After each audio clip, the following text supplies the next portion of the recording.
mofinaina isan'andro atolotry ny mpitandrina rakotina valina maoly.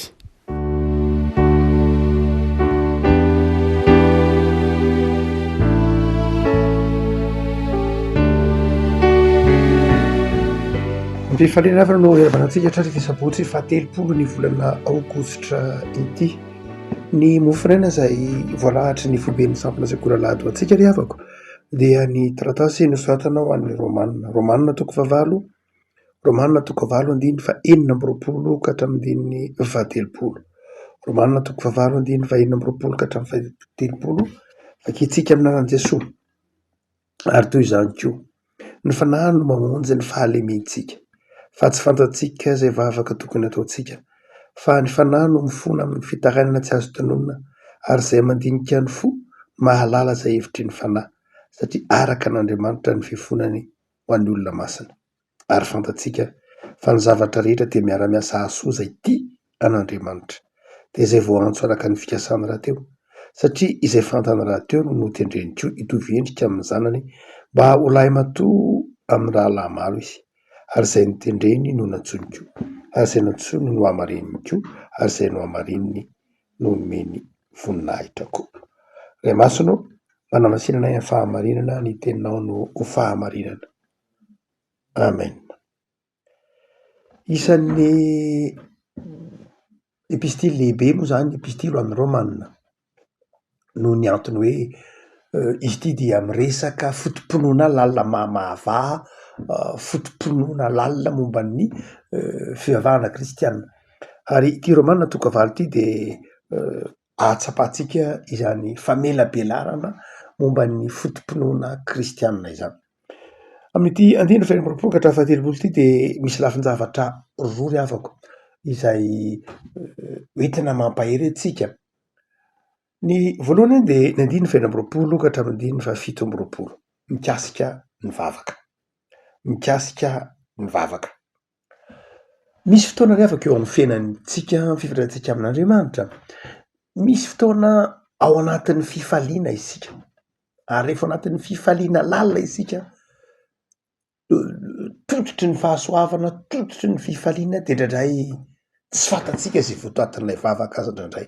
Fa dia faly misaotra, faly midera an'Andriamanitra. Ary misy fotoana tsy hitanao izay teny folazaina entina mankasitraka an'Andriamanitra. Hoe inona Andriamanitra ny teny entiko milaza zany fifaliako aty anatiko zany. Misy fotoana rehefa tena ao anatin'izany fahafenoan'ny fifaliana omen'Andriamanitra izany isika, dia misy fotoana ny vavaka ataontsika aza tsy hitantsika izay entina manambara izay fahafenoan'ny fifaliana izay. Fa mifanohitra amin'izay indray, rehefa tena ao anatin'ny zavatsarotra koa isika, dia indraindray misy fotoana tsy fantatsika intsony izay vavaka angatahana. Misy fotoana eo andalovan'ny fiainana kristianina, tsy hainao intsony inona moa izany tompony tianao inona moa izany tompony no angatahako aminao. Inona moa izany tompony zavatra angatahako aminao no izao toe-javatra izao. Ho anay mpitondra fivavahana indraindray eo anoloanan'ny fahafatesana, ny fahatesan'ny olona anankiray ohatra ny hoe tsy fahafatesana fa ny olona marary mafy na tahaka izany, dia misy fotoana ohatra tazanao marary mafy ilay olona, tazanao marary mafy ary ianao mpitandrina na mpitondra fivavahana, dia mahafantatra hoe ohatran'ny efa antson'ny tompony amin'ilay olona, satria ianao mpanompon'Andriamanitra. Dia misy fotoana fantatrao ny antson'ny tompo amin'ilay olona. Nefa kosa manoloana anao dia olona izay tena ataontsika hoe maniry fahasitranana mafy an'ilay marary. Ianao mampahery an'ilay marary, ianao mampahery an'ilay olona manatrika eo. Ianao koa nefa mahafantatra fa efa lalana intson'ny tompo ilay mpanompon'Andriamanitra ho diany aminy eo aretiny ianao zava-tsarotra. Ao anatin'izany indraindray dia sahirana ianao. Sahirana ny hoe inona moa izany Jesoa no angatahako aminao zao. Ny sitraponao ity. Reto olona reto koa nefa mangataka mafy ny asitranany. Dia misy fotoana tratry ny ady am-panahy tahaka izany. Ohatra moa izany fa betsaka no ataontsika hoe ahatsapahanao indraindray eo amin'ny fiainana. Hoe tsy hita mihitsy indraindray. Mizany aza mitsotra indrindra fa indraindray ao anatin'ny asa indraindray ao anatin'ny fifandraisanao amin'ny mpiarabelona aminao fifandraisanao amin'ny namanao de indraindray tsy hitanao tsony izay vavaka angatahana amin'ny tompo hoe tompo inona moa zany zao no angatahako an'ity olona ity, inona ny zavatra hoentiko aminao am'izao toe-javatra izao, asa mety ho vavaka ho an'ny firenena io hoe inona moa zany zao tompo no angatahako an'ity firenena ity, ampy ve ny mivavaka ho an'ny tanindrazana fa raha mivavaka ho an'ny tanindrazana inona no angatahako aminao ho an'ny fiainam-pianakaviana, ampy ve ny mivavaka ho an'ny fianakaviana fa inona ny tiana angatahako, inona ny zavatra tsy hitako son'Andriamanitra zay tiana lazaina momba ny fianakaviana. Indraindray tratry ny toe-javatra tahaka izany sika, zany hoe na ao anatin'ny fifahina sika na ao anatin'ny zavatsarotra de indraindray misy fotoana manapetra ny takatry ny saitsika satria tsika mijery ny toe-javatra amin'ny maha olombelona ary io no ahafantarantsika ny fetra ny saitsika, io no ahafantarantsika hoe manapetry tsika dia ao anatin'izany indrindra no isintony andriny toratra masony tony hoy Paoly, ny fanahy no mamonjy ny fahalementsika fa tsy fantatsika zay vavaka tokony ataotsika. Misy fotoana le avako malala tsy fantatsika zay vavaka tokony ataotsika ary indraindray ary sika mivavaka diso mihitsy, zany hoe tsika indraindray mivavaka saingy le vavaka tononontsika io diso ahoana moa ozy Andriamanitra manao hoe antsy zany ny sitrapoko, zany zavatra angatahanao zany eo ihany fa ny lalana andehanana ity mety ho le zavatra angatahantsika tena tsy mifanaraka amin'ny sitrapon'Andriamanitra mihitsy, tsy voatery zay zavatra angatahantsika tsy akory de mifanaraka amin'ny sitrapon'Andriamanitra avokoa satria isika masontsika anio volana aogositra ny fitantaran'Andriamanitra nivelantsika hatrany amin'ny taona 20 na tahaka zany ny any amin'ny 10 taona ho avy 20 taona ho avy 30 taona ho avy any ny fitantaran'Andriamanitra. Tsika nefa mangata-javatra ho an'ity zavatra ankehitriny ity zay tsy fanaraka amin'ilay planin'Andriamanitra amintsika mandritra ny 30 na 40 taona ho avy de mety ho tsy mifanaraka amin'ny sitrapon'Andriamanitra le vavaka ataotsika. Isika manizingizina hoe mety tia Andriamanitra mety mahasoa mihitsy ty fa nefa le zavatra mifanohitra amin'ilay planin'Andriamanitra, tsy hoe mifanohitra amin'ny soratra masina fa mifanohitra amin'ilay planin'Andriamanitra. Dia izay le tenen'ny Paoly eto manao hoe tsy fantatsika zay vavaka tokony ataotsika, misy fotoana tratran'izany sika tsy fantatsika lay vavaka satria miafina amitsika ny sitrapon'Andriamanitra, fantatra koa le vavaka tena mifanohitra mihitsy amin'ny zava-misy. Ndray mandeha Josoa ny vavaka hoe Andriamanitra aza atao mihetsika io masoandro tao anatin'ny ady sady tao anatin'ny ady izy zany, fantatsika fa tsy ny masoandro no misy metsika fa ny tany tsy ny masoandro akory no mihetsika fa ny tany no miodina, zany hoe raha jerena zany amin'ny lafiny siantifika de ny tokony ho vavako Josoa hoe Andriamanitra azo atao miodina ny tany fa tsy azo atao mihetsika atao tsy mihetsika ny masoandro fa zao fantatr'Andriamanitra ny tiany Josoa teneniny de nataony tsy mihetsika ny masoandro fa midika zany nataony tsy miodina ny tany. Midika zany de zao misy fotoana io vavaka ataotsika io tsy mifanaraka amin'ny ataotsika hoe tsy mifanaraka amin'ny lalan'ny siansy fa tsy zay kino zava-dehibe.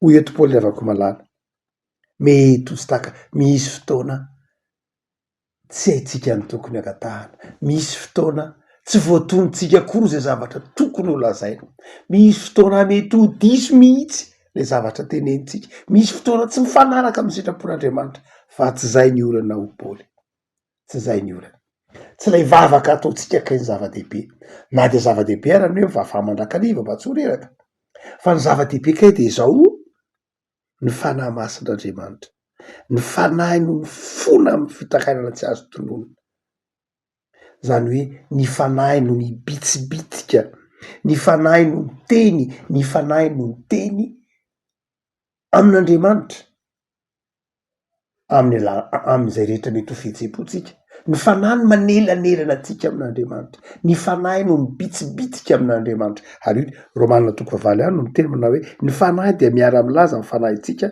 fa zanak'Andriamanitra isika. Dia ny fanahy masina zany izay miteny amin'ny anarantsika eo amin'Andriamanitra no mitaraina amin'ny fitarainana tsy azo tononona ho izy. Zany hoe ny fanahy mamonjy an'le fahalementsika ka mety vavaka diso ary ny tenenintsika fa le fanahy masina ato anatitsika satria itsika zanak'Andriamanitra, satria itsika vita-patisa, satria itsika manana an' Jesoa, de le fanahy masina ato anatitsika iny no mitondra ny etaetatsika, no mitondra ny zavatra tiatsika lazaina ka tsy lay tenenin'ny vavantsika ny zava-dehibe fa lay tenenin'le fanahy masina ato anatitsika no fantatr'Andriamanitra no mifona ho antsika. Rehefa malala iny ny hevitry zany de izao azakivy mivavaka ary raha misy fotoana sahiran-tsaina anao ny amin'ny zavatra tokony hivavahana, tsy zany ny zava-dehibe fa ny fitiavanao an'Andriamanitra. Ny zava-dehibe de izao ny fanahy masina ao anatinao, ny zava-dehibe de izao ianao manana an' Jesoa, ny zava-dehibe de enao eo akaikin'Andriamanitra, fantatr'Andriamanitra izay tokony anao. Misy fotoana tsy voatonony ny vavaka, misy fotoana rehefa ao anatin'ny ady sarotra, misy fotoana rehefa ao anatin'ny zava-manahirana, ndraindray adino aza lay vavaka fa matoky fa ny fanahy masina mivavaka ao anao, ny fanahy masina manonona vavaka ao anao, ny fanahy masina zay ao anatitsika de fanahy miteny, fanahy velona izay miteny amin'Andriamanitra ray. Ary tenenin'ny Paoly ary mifona ho antsika azy izy io. Sambatra antsika rehefa malala manana an'Andriamanitra mitoetra atao am-pontsika de ny fanahy masina, ary io fanahy masina io no miasa mahery.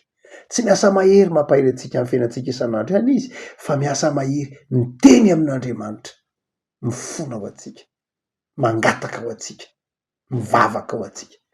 Fa ny faharoa lehibe amin'ny teadiny ny rabeazanantsika ety nandiny ny valopolo ka hatramin'ny fahatelopolo indray de zao andiny Jehova masina afahintsika. Ny zavatra rehetra miara-miasa soa zay tia an'Andriamanitra. Zany hoe ny zava-dehibe de izao efa nazavantsika indray mangatamin'ny mofinaina izy ty voandro vitsivitsy ary zay no hoe tsy ny zavatra mitranga akory ny mibaiko ny fahatanteran-javatra fa ny mibaiko ny fahalavoralian'ny zavatra araka ny tokony ho izy de ny fitiavantsika an'Andriamanitra. Rehefa tia an'Andriamanitra isika de ataon'Andriamanitra miara-miasa avokoa ny zavatra rehetra, na de zay heverinao ho tsy mety ary, na de zay heverinao ho ratsy mihitsy ary, de izao ny zavatra rehetra miara-miasa aso zay tia an'Andriamanitra. Ary io Paoly dia tsy safidin'olombelona fa safidin'Andriamanitra. Andriamanitra nanao an'izany zavatra izany hoe ny zavatra rehetra ataoko miara-miasa aso anao. Tsy itsika no nisafidy an'izany hoe Andriamanitra ataovy miara-miasa ao anao ny zavatra rehetra, fa Andriamanitra no nisafidy izany hoe ataoko miara-miasa aso anao ny zavatra rehetra. Miavaka am'izao farany volana aogositra izao zay nahatsiarovantsika manokana moa ity volana aogositra ity, nahatsiarovantsika manokana ny martiora, ny fangirifirian'ny martiora. Ity volana aogositra ity fotoana zay manan-tantara eo amin'ny finoana satria be dehibe reo zavatra tsaron'ny fiangonana manokana tamin'ity volana aogositra ity. Ny volana aogositra dia saika volan'ny misiona mihitsy arazy, saika volan'ny asa misiona raha zay nazo ilazana azy. Nahoana hoe volan'ny asa misiona? Ny volana aogositra no nahatongavan'ny misionera LMS voalohany, fantatsika zany David Jones sy Thomas Bevan. Volana aogositra no nahatongavan'ny misionera loterana voalohany koa volana aogositra. Pastor John Hanks Nielsen aty amin'ny taona 1900 sy 1930. Volana aogositra koa no nahatongavan'ireo misionera britannique anglikana SPJ Société for Propagation of Gospel. Volan'ny asa misiona, volana aogositra no nandefonana ny Rasalama Martiora, volana aogositra no naterahan'ny FJKM, volana aogositra no nankalazana ny fahazatoanan'ny fitokana filazantsara teto Madagasikara. Volana aogositra no nankalazana ny fahadimpolo amby zato taona ny dira filazantsara sy ny sisa be dehibe ireo zavatra zay nanamarika ity volana aogositra ity teo amin'ny tantaran'ny fiangonana. Ary dia amin'ity volana aogositra ity zay no mariantsika manokana ny hoe ny martiora voaingantsika na tsy aro zany manokana dia ao anatin'izany indrindra no ampahirezana antsika satria ny ainany martiora ny hoe ny zavatra rehetra ataon'Andriamanitra miara-miasa zay azo riavako ity andinitsy ohatra masina ity ary vozara-mofinaina ho antsika izao sy ny tantaran'ny fiangonana na ny tantaran'ny finoana izay tsaroana am'ty volana aogositra ity de izao ny Andriamanitra ao de Andriamanitra mahay zavatra rehetra ny Andriamanitra ao Andriamanitra tsy hay tohaina Andriamanitra tompony zao rehetra zao Andriamanitra mandahatra zao rehetra zao arak'izay mahasambatra anao io Andriamanitra zay tomponao io tsy zavatra akory ka manapitra tsy olona akory ka mety miova fa Andriamanitra tsy takatry ny saina ary eo ankilanao mandrakariva rehefa tianao de miasa ho anao mamboatra ny zavatra rehetra ho anao marina fa fitenitsika ny hoe ny Andriamanitra kristiana de Andriamanitra tompontsika fa tsy Andriamanitra manompo antsika akory tsy Andriamanitra manompo antsika mihitsy Andriamanitra fa Andriamanitra tompontsika saingy io Andriamanitra zay tompontsika io de Andriamanitra tiatsika ka manomana zavatra mahafinaritra ho antsika satria zanantsika ery ambany ry Paoly de mitery manokana manao hoe inona no lazaintsika ny am'izany zavatra izany raha Andriamanitra momba antsika iza nahatohatra antsika izay tsy niarony zanany lahy fa natolony hamonjy antsika rehetra izy tsy omeny antsika miaraka mamampana koa va ny zavatra rehetra Andriamanitra fitiavan'Andriamanitra Andriamanitra izay tsy manadino antsika na inona zavatra lalovantsika na aiza misy antsika ity Romana toka vahatiara de manantitrantitra izany ny hoe matoky fa tsy ny alehiben'ny mivavaka ataotsika akory ny zava-dehibe manao zany tsika satria mampianatra zany Jesoa fa tsy zany ny zava-dehibe tsy ny fikelezantsika aina ny zava-dehibe tsy zay ataotsika ho an'Andriamanitra ny zava-dehibe fa zay nataon'Andriamanitra ho antsika Andriamanitsika riavako malala ny antsoina hoe manompo amintsika de zao manao zavatra ho an'Andriamanitra zay ny iverintsika hoe manompo an'Andriamanitra manao zavatra ho an'Andriamanitra miasa ho an'Andriamanitra manolo tena ho an'Andriamanitra zany rehetra zany de ilaina mazava ho azy refesina mihitsy ary zany fa mialohany zany rehetra zany de zao ny tsy anadonotsika ny zavatra nataon'Andriamanitra ho antsika tsy zay nataotsika ho an'Andriamanitra akory ny zava-dehibe fa zay nataon'Andriamanitra ho antsika zay mahatonga ny Paoly miteny manao hoe namona hanolotra ny zanany